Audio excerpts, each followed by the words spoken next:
The New York Granite Cemetery was the centerpiece of the East Village when it opened in 1828. It was the final resting place for some and an interim resting place for many others, a welcoming space dedicated to quiet contemplation.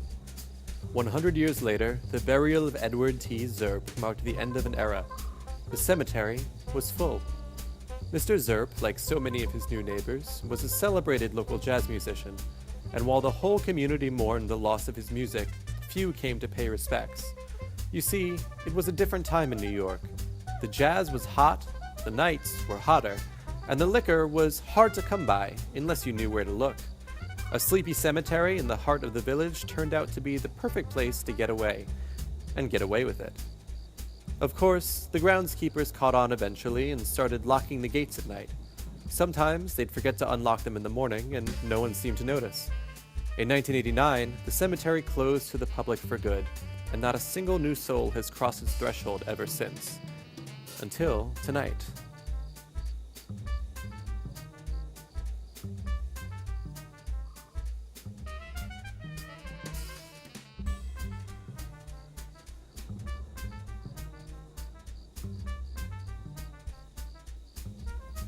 Today, the New York Granite Cemetery is all but forgotten.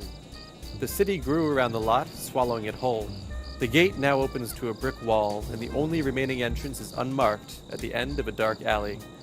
There are people who have lived just blocks away for generations and have no idea this place even exists.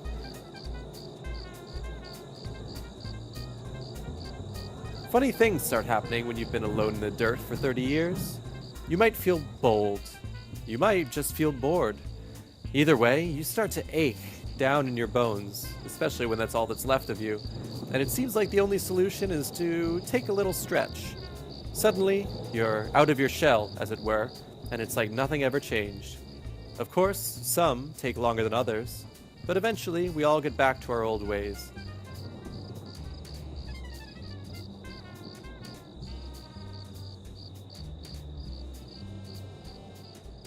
The city is oblivious to this scene playing out in its shadow, but it goes deeper. These folks have no idea that New York City's liveliest underground jazz club is just below their feet. The cover might break your back, and you can only get in once, but it's worth your while. The last gig is a long one.